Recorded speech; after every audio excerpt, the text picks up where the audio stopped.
ถ้าเจ้ายังเฮ็ดเวียกประจำอยู่เนาะหรือว่าเป็นรัฐกรพนักงานต่างๆเนาะถ้าเจ้ายังบ่ฮู้เรื่องนี้เนาะแต่ว่าเจ้าจะเฮ็ดเวียกส่ำใดให้ตายส่ำใดเนาะเฮ็ดเวียกดุมันส่ำใดอดทนส่ำใดเนาะเจ้าก็บ่มีทางมีเงินเก็บและบ่สามารถที่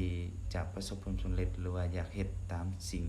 ที่เจ้าอยากได้อยากมีความฝันตามความฝันที่เจ้าอยากจะเฮ็ดเป็นไปบ่ได้แน่นอนเนาะ เจ้าต้องรู้สิ่งนี้แน่นอน หลายๆคน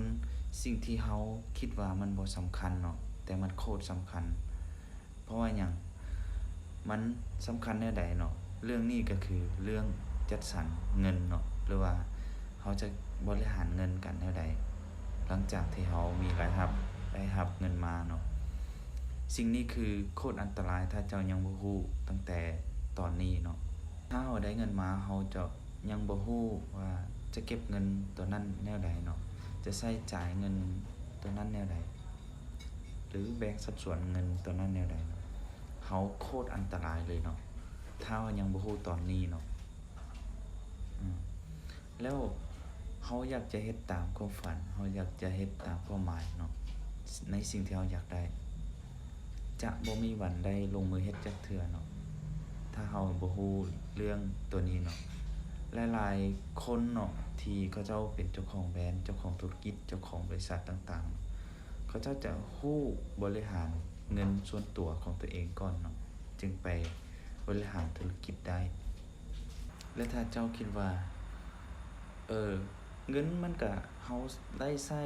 ทุกมื้อเดะหาก็เพื่อมาใช้อันนั้นแล้วแต่ไผเนาะแล้วแต่ละคนเลยว่าหาเงินเพื่ออยากใช้ชีวิตก็ได้เนาะถ้าเฮาจะแบ่งสัดส่วนแล้วหันมาใช้นำเก็บเนาะมันก็เป็นไปได้แม่นบ่ล่ะอาบ่แม่นว่าเฮาหาเงินมาแล้วเฮาบ่ได้ใช้จักกีบเลยมันก็บ่แม่นแต่ถ้าเฮารู้จัดสรรเงินตัวเองในตอนนี้เนาะมันก็เป็นการดีเนาะและมันโคตรสำคัญเลยเนาะเพราะว่าเงินทุกกีบที่เฮาจะมาหามาได้บ่แม่นง่ายๆแม่นบ่1กีบ2กีบจังซี่เนาะเจ้าลองไปซื้อหุ้นแหมเขาเจ้ายังปันผลเป็นกีบหรือว่าซื้อสินค้าจากห้างเขาเจ้ายังเก็บ10กีบ20กีบ100 200กีบเขาก็ยังเก็บแม่นบ่ล่ะอันนี้อย่าดูหมิ่นเนาะเงิน 1,000 กีบ 2,000 กีบหรือว่า100 200เนาะอย่าดูหมิ่นเนาะเงินน้อยก็คือเงินเนาะคำโบราณเขาว่าอย่าหมิ่นเงินน้อยอย่าคอยวาสนาต้องพัฒนาและลงมือเฮ็ดเนาะศึกษาเรียนรู้ปรับตัวเนาะให้ทันยุคทันสมัยเนาะดังนั้นเรา